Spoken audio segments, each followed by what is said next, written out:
Bismillahirrahmanirrahim. Assalamualaikum students. Welcome to my YouTube channel Maths Epic Tube. Today I am with you to prove that 2 square root is an irrational number. यहाँ आज की इस video में हमने prove करना है 2 square root एक irrational number है. So I am going to prove it by contradiction. तो स्टार्ट करते हैं इसका प्रूफ. फर्स्ट हम एज्यूम करेंगे, let's assume 2 square root is a rational number. 2 square root is a rational number. यहाँ 2 square root को हमने एज्यूम कर लिया कि एक रैशनल नंबर है. इसका क्या मतलब हुआ? एक रैशनल नंबर है तो हम 2 के स्क्वायर रूट को लिख सकते हैं 2 नंबर्स की फ्रैक्शन में, जहाँ पे p एंड q बिलोंग करेंगे सेट ऑफ इंटीजर से एंड q जो है वो इक्वल नहीं होगा 0 के. हम तो और सेकंड बात जो है वो यहाँ पे अज्यूम करनी है कि p ओवर q जो फ्रैक्शन है वो अपनी लोएस्ट फॉर्म में है, is in its lowest form.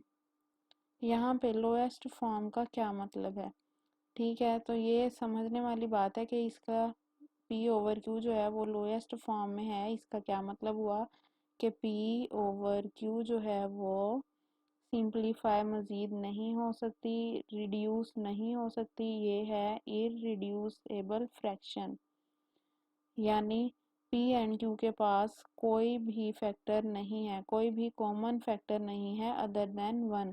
यानी इनका जो ग्रेटेस्ट कॉमन डिवाइज़र होगा, ग्रेटेस्ट कॉमन डिवाइज़र जो होगा वो 1 ही होगा. यानी 1 के अलावा इनके पास कोई भी कॉमन फैक्टर नहीं होगा. तो इस बात का यही मतलब है कि p ओवर q अपनी लोएस्ट फॉर्म है, इसको हम मज़ीद सिंप्लीफाई नहीं कर सकते. इसको मैं एग्जांपल की मदद से बताती हूँ. जैसे 1/2, 2/3 एंड एक और एग्जांपल ले रही हूँ मैं 14 डिवाइडेड बाय 16. तो यहाँ पे देखें 1 एंड 2 इनके पास जो कॉमन फैक्टर है वो सिर्फ 1 है. इसी तरह 2 और 3 के पास कॉमन फैक्टर 1 है. यहाँ पे देखें 14 ओवर 16, इसको मैं लिख सकती हूँ 2 मल्टीप्लाई 7 ओवर 2 मल्टीप्लाई 8. यहाँ से हमें पता चल रहा है कि 14 और 16 के पास 1 के अलावा एक और फैक्टर है, वो क्या है? 2 है. ठीक है, इसको मज़ीद सिंप्लीफाई हम कर सकते हैं 7 ओवर 8. तो यहाँ पे जो p ओवर q है वो हमारे पास इस फॉर्म में होगा, यानी लोएस्ट फॉर्म में होगा, इस फॉर्म में नहीं होगा. ये इस फॉर्म में होगा, यानी अपनी लोएस्ट फॉर्म में होगा. इसको मज़ीद हम सिंप्लीफाई नहीं कर सकते. 7 ओवर 8 के पास जो है वो सिर्फ 1 ही जो है वो कॉमन फैक्टर है, इसके अलावा कोई और कॉमन फैक्टर नहीं है. तो अब यहाँ से हम आगे चलते हैं. इसको इक्वेशन नंबर 1 का नेम दे देंगे और by cross multiplication we will get p is equal to q two square root and squaring on both sides we will get p square is equal to 2q square. इसको equation number 2 कह देंगे. ठीक है, अब यहाँ पे देखें 2q square right hand side है, इसमें ये राइट हैंड साइड में q स्क्वायर जो है वो मल्टीप्लाई हो रहा है 2 से, यानी ये q स्क्वायर मल्टीपल बन गया 2 का. इससे हम कह सकते हैं कि जो राइट हैंड साइड है वो डिविजिबल है by 2. So we can write right hand side is divisible bye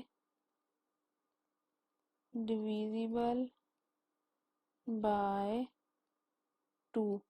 ठीक है, राइट हैंड साइड जो है वो डिविजिबल हो है बाय 2. अब राइट हैंड साइड इक्वल है लेफ्ट हैंड साइड के. जब राइट हैंड साइड जो है वो उसका कॉमन जो उसका फैक्टर है वो 2 है, यानी वो डिविजिबल है बाय 2, तो जो लेफ्ट साइड है उसको भी क्या होना चाहिए? डिविजिबल होना चाहिए बाय 2। यानी अब हमने ये लिखना है कि left hand side will also be divisible by 2। यानी जब राइट हैंड साइड डिविजिबल है बाय 2, यानी इसका एक फैक्टर है जो कि है 2, एक प्राइम नंबर है, तो लेफ्ट हैंड साइड जो है उसका भी एक फैक्टर होगा, प्राइम नंबर जो है इसका भी फैक्टर होगा। अब हमने ये देखना है कि यही प्राइम नंबर जो है सेम प्राइम नंबर इस पी स्क्वायर का फैक्टर कब होगा। तो यहाँ पे प्राइम नंबर, हम यहाँ पे ये देखेंगे कि यही prime number left hand side है जो कि पी स्क्वायर है, इसका फैक्टर कब होगा। प्राइम नंबर विल बी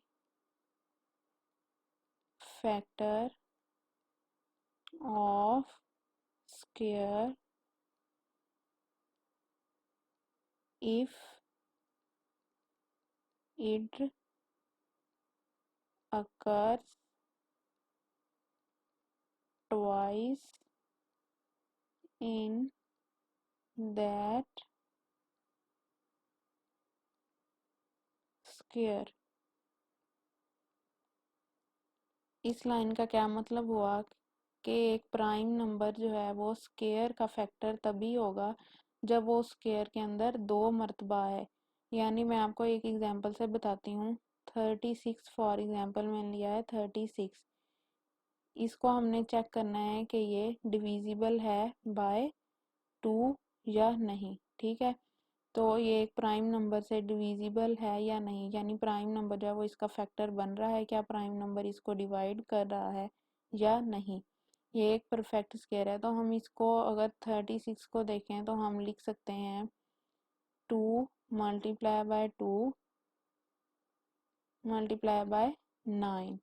अब ये देखें कि 2 इसको डिवाइड कर रहा था, अगर 2 जो है 36 में 2 बार आए, तो यहाँ पे देखें कि 2 जो है वो यहाँ पे 2 बार आ रहा है, और इसका क्या मतलब हुआ कि ये 2 इसको डिवाइड करेगा, 2 इसका फैक्टर बन जाएगा, यानी एक प्राइम नंबर जो 2 है वो इसका फैक्टर बन जाएगा क्योंकि 2 इसके अंदर 2 बार अकर हो गया है। इस तरह जो है मैं 16 लेती हूँ, तो 16 को मैं लिख सकती हूँ 2 मल्टीप्लाई बाय 2 मल्टीप्लाई बाय 4।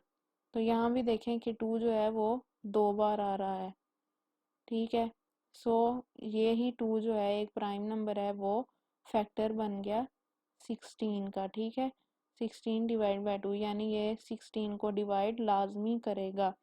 तो इस बेस पे हम कह सकते हैं, यहाँ पे मैं आपको बताती हूँ, इस बेस पे देखें हम कह सकते हैं कि 36 या 16 जो है ये परफेक्ट स्क्वायर है, तो यहाँ पे क्या आ जाएगा पी स्क्वायर। ठीक है, इसको अब मैं लिख सकती हूँ 2 स्क्वायर मल्टीप्लाई बाय, यहाँ पे कोई भी इंटीजर है उसका स्क्वायर होगा। ठीक है, इस इंटीजर को मैं पी डैश का नाम दे रही हूँ, या इसको पी प्राइम भी कह सकते हैं। तो ये जो पी स्क्वायर है इसको हमने लिख लिया है 2 square multiply by P dash square में। ठीक है, इससे हमें पता चला है कि a prime number will be a factor of square if it occurs twice in that square, so we can write as, यहाँ पे क्या हो जाएगा, p square is equal to 2 square multiply by p dash square. ठीक है, हमने p को इस फॉर्म में लिख लिया है। अब क्या करेंगे, यहाँ से p स्क्वायर हमारे पास आ जाएगा 4 p डैश स्क्वायर, और इसको क्या करेंगे, put the value of p square in equation number 2। यहाँ से p की जो वैल्यू है वो हम इक्वेशन नंबर 2 के अंदर पुट कर देंगे। इक्वेशन नंबर 2 हमारे पास क्या थी, P square is equal to 2q square, तो यहाँ पे पी स्क्वायर जब पुट करेंगे वहाँ वो आ जाएगा 4p dash square is equal to 2q square. इसको मज़ीद सिंप्लीफाई करेंगे तो यहाँ से आ जाएगा 2p dash square is equal to q square. ठीक है, ये q स्केयर आ गया है। और इससे मज़ीद हम आगे चलेंगे, q स्केयर इसको हम लिख सकते हैं q square is equal to 2p dash square, 2p dash square. और इसको मैं इक्वेशन नंबर 3 का नेम दे दूंगी। अब हमने यहाँ पे फिर अगेन वही देखना है कि राइट हैंड साइड जो है वो मल्टीपल है 2 का, यानी 2 एक जो प्राइम नंबर है वो इसका फैक्टर है, 2 जो है वो इसको डिवाइड कर रहा है। सो यहाँ पे लिख लेंगे right hand side is divisible by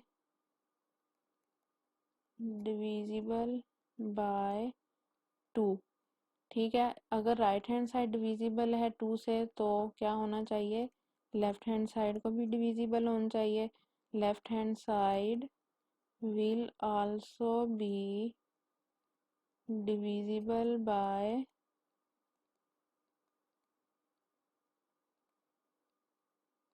2। ठीक है, लेफ्ट हैंड साइड को भी डिविजिबल होना चाहिए बाय 2। इस तरह हम क्या करेंगे, अब यहाँ पे क्या था 2p डैश, यानी p डैश स्केयर जो है वो 2 का मल्टीपल था। एक प्राइम नंबर जो है वो इसको डिवाइड कर रहा था, एक प्राइम नंबर इसका फैक्टर था। तो अब हमने यही देखना है कि यही प्राइम नंबर जो कि 2 है वो q स्केयर का फैक्टर कब बनेगा। सिमिलरली जैसे हमने ऊपर कहा था कि ये प्राइम नंबर इसका फैक्टर तब बनेगा जब 2 जो है वो 2 टाइम्स अपेयर हो रहा हो इस स्केयर के अंदर। तो यहाँ से हम लिख लेंगे q स्केयर 2 टाइम्स अपेयर हो रहा हो इसके अंदर। ठीक है, और यहाँ से आ जाएगा q dash square, q square is equal to 4 q dash square. और यहाँ से मज़ीद सिंप्लीफाई करेंगे तो q इक्वल आ जाएगा 2q डैश। ठीक है, ऊपर हमने p की वैल्यू फाइंड किया है, यहाँ से q की वैल्यू आ गई है। तो अब इन दोनों वैल्यूज़ को पुट कर देंगे इक्वेशन नंबर 1 के अंदर। p एंड q की values, put values of p and q in equation number 1। Equation number 1 क्या थी, 2 square root is equal to p by Q थी। तो यहाँ से p की वैल्यू पुट करेंगे 2p डैश और 2q डैश। यहाँ देखें कि ये जो फ्रैक्शन हमारे पास आई है इसमें हमारे पास 1 के अलावा कोई और फैक्टर नज़र आ रहा है। जी हाँ, बिल्कुल 1 के अलावा जो है वो 2 जो है इनका कॉमन फैक्टर बन रहा है, यानी 2 यहाँ से कैंसिल आउट हो सकता है, 2 जो है वो इसका कॉमन फैक्टर बन रहा है। लेकिन हमने क्या कहा था कि p ओवर q के पास कोई भी कॉमन फैक्टर नहीं होना चाहिए, वो अपनी लोएस्ट फॉर्म में होना चाहिए।